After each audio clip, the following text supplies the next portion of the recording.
What's going on, guys? The Comics Kid 2099 here. Today I want to talk to you about X-Men Forever 2 Volume 1, Back in Action.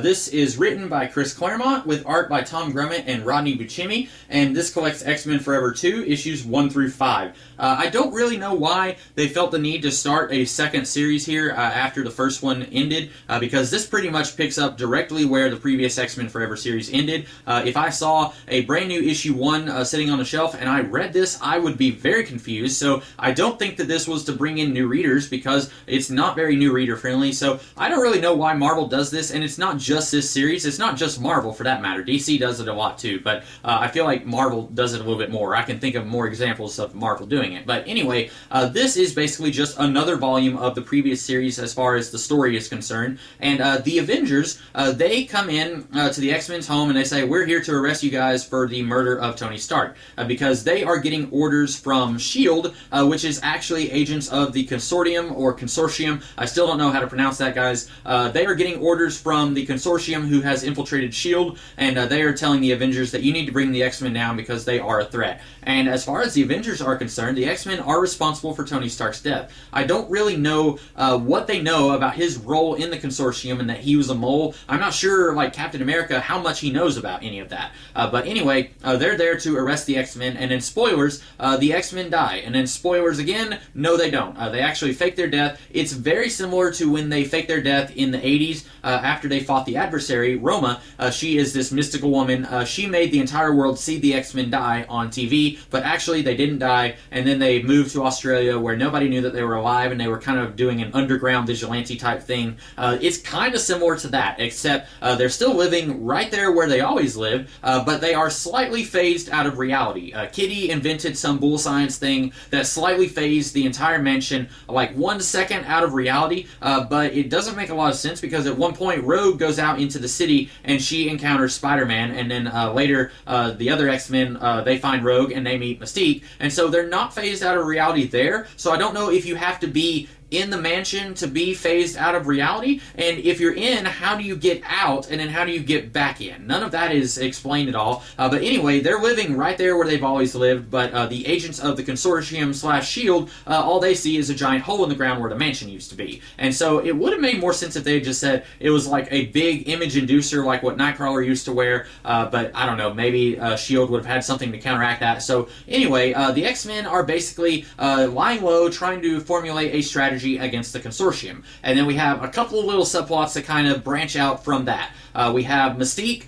She meets up with a group of X-Men who went to go find Rogue, who is going stir-crazy. And throughout this entire book, they're trying to figure out what Mystique wants. And she's being very sinister. She keeps saying, you just have to take me at my word for it. I'm just here to help you. And literally everyone, even Sabretooth, is saying, no, she's up to something very bad. And then at the end of the book, they finally say, why don't you just tell us what you want? And she tells Nightcrawler and Rogue, I just want to protect you two. I don't buy it. Mystique has never been trustworthy, but we do find out here that she does want to join the X-Men, apparently, and apparently there's nothing else at play for now. I'm still thinking that something is going to come up where Mystique is going to be responsible, but we find out that she actually worked with Logan and Nick Fury in World War II, and so she tells Nick Fury that, like, you know, you used to trust me before, the only reason you don't trust me now is because you know me as Mystique the supervillain. And I'm thinking, no, the only reason that he doesn't trust you is because as Mystique, you have done some pretty terrible stuff. You were a terrorist. Why should he trust you again? And she says, well, you just have to take me at faith. And it doesn't make any sense. And then by the end of the book, Nightcrawler says, well, I trust her, so that should be good enough for everyone else. And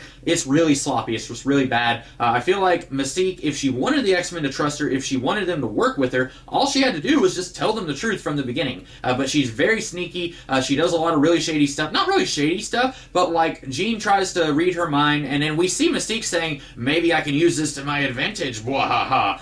But anyway, so I don't trust Mystique, but then she wants the X-Men to trust her without giving them any reason to at all. And then you have the Morlocks. They kidnap Sabretooth. And I mentioned in my review of like Volume 1 or Volume 2 that Sabretooth joining the X-Men was really stupid because he is a supervillain, even more dangerous than Mystique because he kills lots of people and enjoys it. Well, we find out here that this is actually retconning that.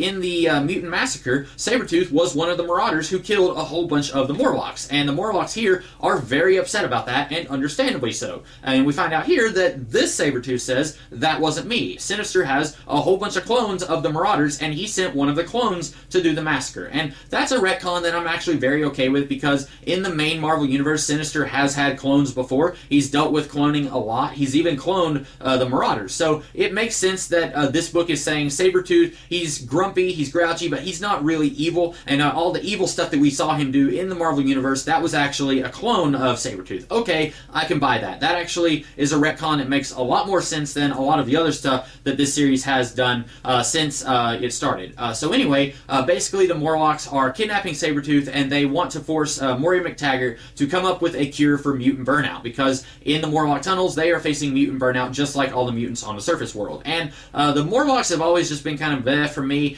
Sometimes I like stories with them, but most of the time, I don't really like the motivations of the Morlocks. A lot of times it's, we don't like you guys because you're pretty and we're not, so we're going to fight you. And here, it doesn't really make a whole lot of sense that they try to kidnap Moira McTaggart and force her to work in very poor conditions to create a cure. She even tells them, I've been working on a cure for years in the best laboratory in the world, and I haven't been able to find anything. What makes you think that I would be able to come up with something in a sewer? And basically they say, we want you to create a miracle, and then when she almost kills a guy with the miracle that they tried to force her to make, then they're like, okay, we need to kill her. And so by the end of the book, Mask, he is defeated, and then the X-Men and the Morlocks kind of sort of work together, because some of the Consortium S.H.I.E.L.D. agents, they find them in the tunnels, and then the Consortium S.H.I.E.L.D. agents are defeated. The X-Men, they run away, they go back home, and then Callisto comes back, and then she's like, oh, the X-Men are still alive.